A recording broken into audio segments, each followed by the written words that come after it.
In each attack, at least one of the terrorists was known to the police. In each attack, the perpetrators were part of a network. In each attack, the terrorists were communicating electronically with each other or with their backers. In each attack, there was a digital footprint clearly indicating radicalization. How can it be that despite all these traces and evidence, the intelligence services had no idea that these attacks were being plotted? Everything is Human Behavior. Another clip from the award-winning film, A Good American. Stunning and deeply disturbing. Newsweek. An extraordinary story of an extraordinary spy, William Binney, and more. The executive producer of Oliver Stone, a Friedrich Moser film. Here it is.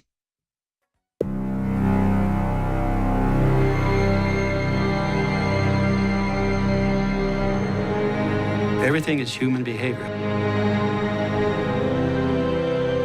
Human behavior is extremely patterned.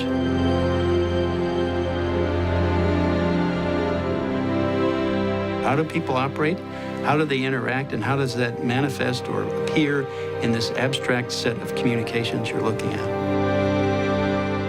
I couldn't understand why a lot of people couldn't see what I could see.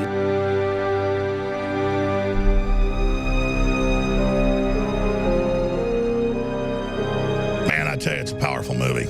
I've watched it. I can't wait to have my children watch it because this is what it's really all about. Wow. Again, A Good American. I'm going to play one more clip, then go back and give both our guests 4 or 5 minutes of the floor because I know they've got to go. But let's play The Graph, another clip from the film.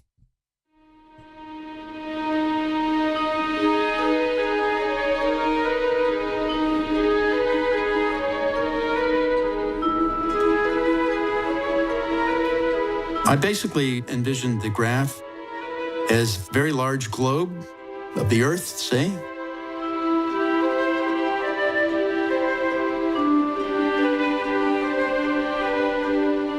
With a total of about 7 billion nodes in it, or dots,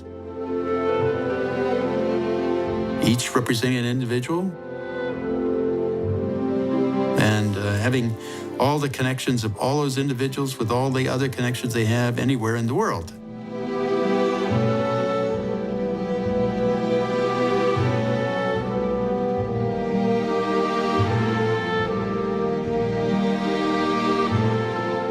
Think of yourselves as drifting into the globe.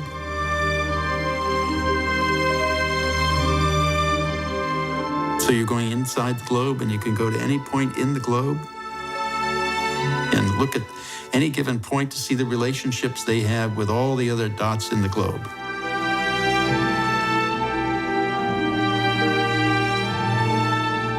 When you go into the globe, you pick out a dot, you can pull it out of that relationship graph, and with it will come all of the nodes that it has a relationship with. When you pulled that node out in its community, if you will, the social network it had, you pulled all of the backup data that created those relationships to begin with, so that you could now timeline those relationships and see the interactions over a period of time, whatever you wanted to define.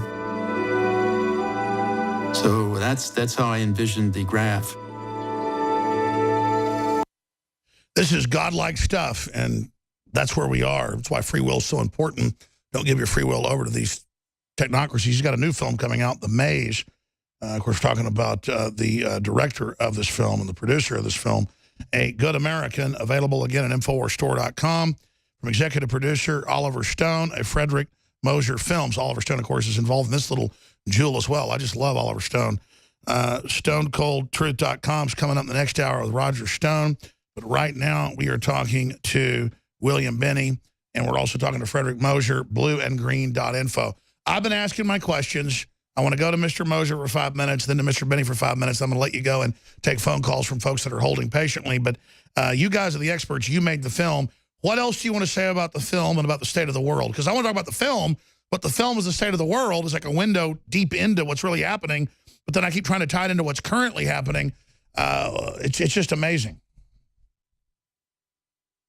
Who of us? Jump in, Frederick, first. Go ahead.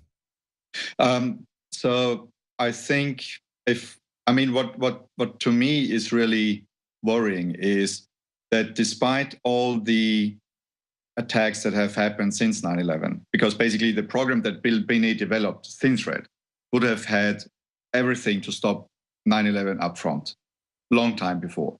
And despite all the attacks that have happened since 9/11, politicians are still pushing for the same medicine, which doesn't cure anything. And this is mass surveillance. And I think why this film is still important, even if it stops, in terms of history, it goes from the 60s to 2007. But I think because the reason why it's still important is because we need to think differently about surveillance at all and about national security at all. I think we are we're losing it. And I sent you over a small piece from my new film, The Maze, which looks into the terror attacks that happened since 2005, since the 7/7 London attacks. And it goes up to the Manchester attacks of 2 weeks ago. And if you see it there, yeah, play the clip. Well, we will definitely have you on about that film. I want to, this film's so amazing. I definitely want to have you on about that. But yeah, go ahead and roll the clip from the start. Let's go ahead and roll this clip from the new film, The Maze, from Friedrich Moser. Let's start it over. Go ahead and roll it. Thank you.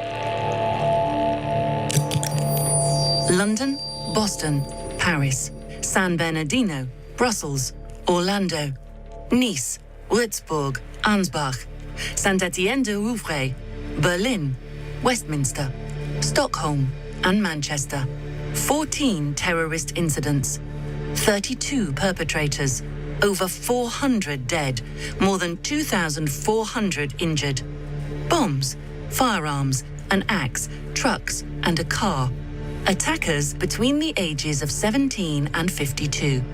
While the backgrounds of the attackers are quite diverse, there seems to be a pattern.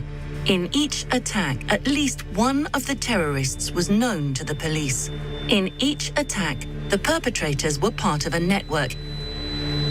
In each attack, the terrorists were communicating electronically with each other or with their backers. In each attack, there was a digital footprint clearly indicating radicalization. How can it be that despite all these traces and evidence, the intelligence services had no idea that these attacks were being plotted? Let me see if I have the answer for Friedrich Moser, and then, of course, former head of technical, actually ran the NSA, William Binney. I've been interviewing Binney for like 5-6 years, but I've been reading his stuff since they SWAT teamed him 14 years ago or whatever when he exposed this to Congress, to the proper secret channels. They spy on everything because the globalists, the corporations want corporate data and general data for general control, when instead of you target certain things legally and lawfully the way you're supposed to, with the, I guess the politically incorrect term, to use would be profiling, then you could actually stop people by looking at the real networks themselves instead of everybody. But if you try to search a field for a needle, instead of just searching the haystack, there's no way to find it. Binney found a way to search the haystack, not the field. Is that an accurate way of saying it, William Binney? Yeah, that's right, Alex. It was a way of using the graph. It was a way of looking into the massive amounts of data and pulling out only what is relevant. But they didn't want that because that wouldn't take over the entire internet, the entire grid, and make them kings of the earth. Yeah, and it wouldn't cost a lot of money either. But it makes us blind to real threats. Yeah, and it fundamentally dumps all this stuff on the analysts, and they have to figure it out. Edward Snowden, in the material he released, there were about 10 different articles written by analysts inside NSA saying they were too buried. They couldn't find anything. They couldn't find the bad guys and monitor them. Just like Mueller cut the white-collar criminal investigators by 72%, and then Comey did it further. This is on purpose, isn't it, William? Well, I certainly don't think they want us to know anything they're doing. That's probably part of the reason. The other reason is they might be found out themselves for what they're doing. Exactly. So it's the perfect criminal conspiracy. Spy on everyone instead of known criminals and terrorists, because then that allows the criminals to run wild. This is incredible. Friedrich Moser, your comments on this. This is profound. Well, I'm not so familiar with Comey and Mueller because that's America's internal politics. But what I can say is that there is a real problem with the massive amount of data that they are collecting. And we had people say this in our new film, The Maze, for example, the former UK head of cybersecurity saying it. You know, it's simply not working. So I think this entire surveillance thing has become totally ideological, and it shouldn't be. It should be above ideology. Absolutely. I think it is a technical problem, and it calls for a technical solution or several technical solutions when the solution that we have in place now does not work, obviously. Wow. Well, let me see The Maze. I didn't know that was out. I want to carry that. I want to see an amazing Friedrich Moser. I mean, no wonder that, you know, Oliver Stone's, you know, helping you fund, produce your films. You're an amazing filmmaker. I mean, in closing, though, this really is the future, like electricity or like the wheel or fire. This power of technocracy to track everything should be the #1 debate. And no wonder MSM wanted to act like for decades as it was being developed, it just didn't exist, because they didn't want the little people involved in the discussion about the future architect of the world.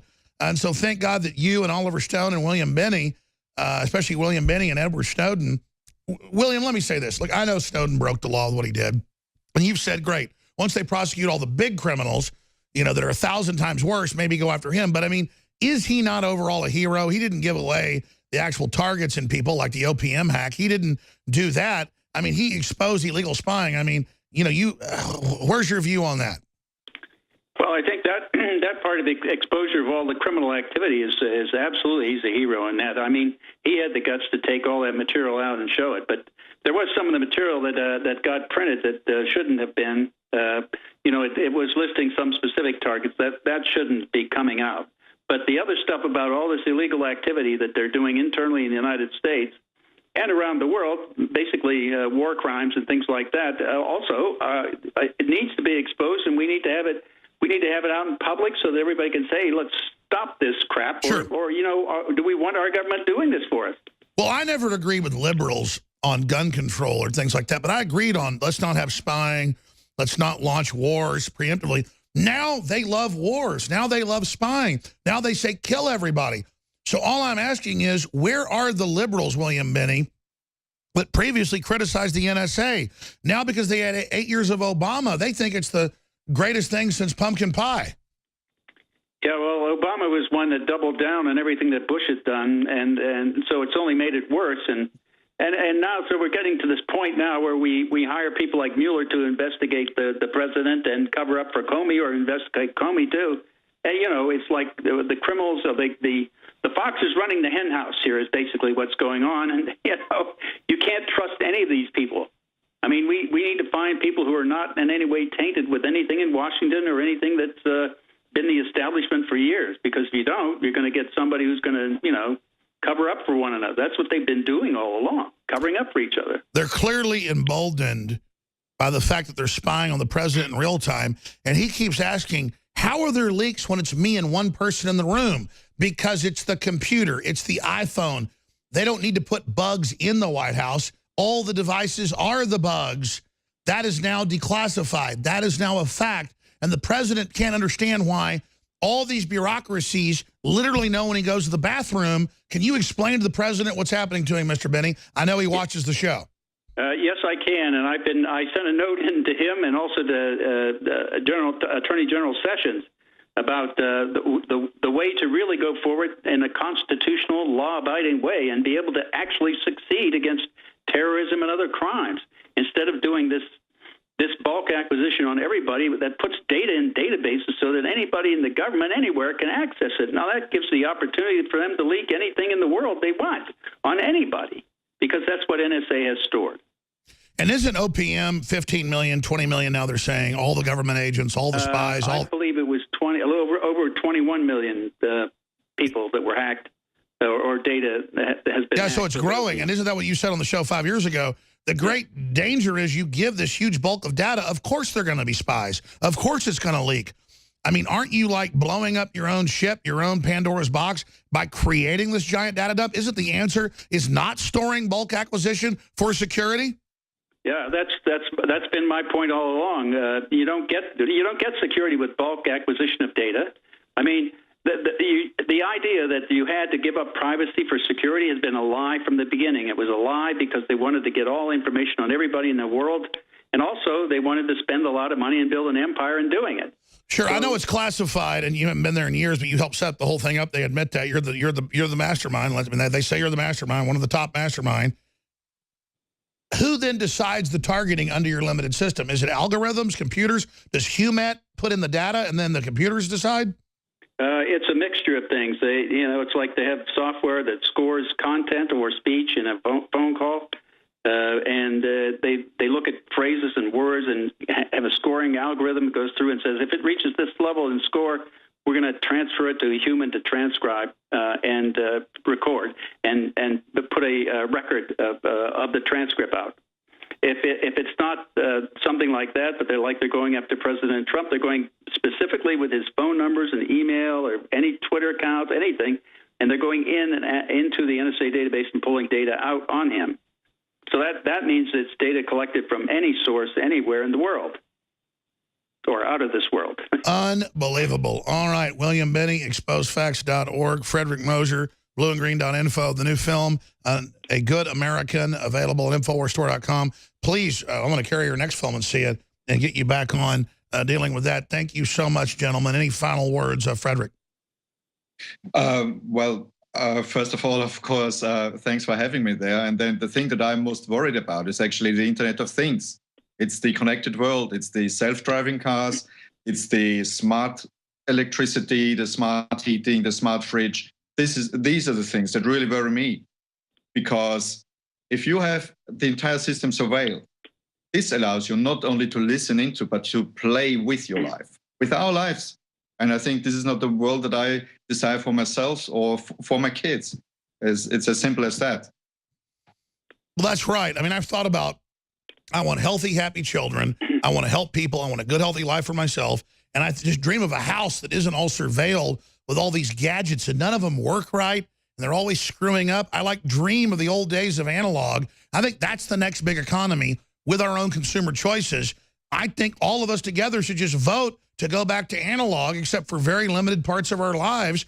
And I think it's a human revolution versus technology. I think technology's been subverted, and we have to kind of, put a pause on this. Gentlemen, thank you so much, William Binney. Thank you so much, Friedrich Moser. It's always amazing. Congratulations on the film. Thank you. Thank you. Wow. It's always a great honor. There be people like William Binney and Mr. Moser, such an amazing filmmaker in his own right. I've got 4 children, and I'm not out to screw anybody over. I just try to tell the truth, and the enemy knows that. That's why they hate me so much. And that's why they hate you, Chris and Jim and John and Antonio and Dave and Chili. Dave and Chili's first up. In fact, all these people held for over an hour. They all get any item they want, a $30 value from InfoWarsStore.com. They won't care, but I've got a rule. If you hold over an hour, you're going to get a T-shirt or a bottle of X2 or something. By the way, we got free shipping running. I launched it today on everything at InfoWarsStore.com, and we need your capital to be strong, so thank you. Let's go to Debit in Florida. Debit in Florida, you're on the air. Great. Hey, thank you so much. Listen, I have bought your product, and I gotta say they're amazing. Anyone who's on the fence, buy it, because I've got Caveman, Superman Vitality, Secret 12, Vitamin Mineral Fusion. I've got the body armor. Wow, thank you. Wow. You're the type of listener that makes it all possible. Which nutraceutical does you like best? I really like the Vitamin Mineral Fusion, to be honest. That's amazing. Really incredible. I drank it in the morning, and I swear to you, I felt incredible. Like I haven't felt in weeks. My morning was fantastic, and I love you guys. I love the InfoWars crew, and I just want to, I want to take this opportunity to tell anybody out there who's on the fence, just buy it. You will love it. I'm telling you, I've never bought a bad product. What you find in our news is the same thing you find in our products at InfoWarsLife.com. It's a win-win, InfoWarsLife.com.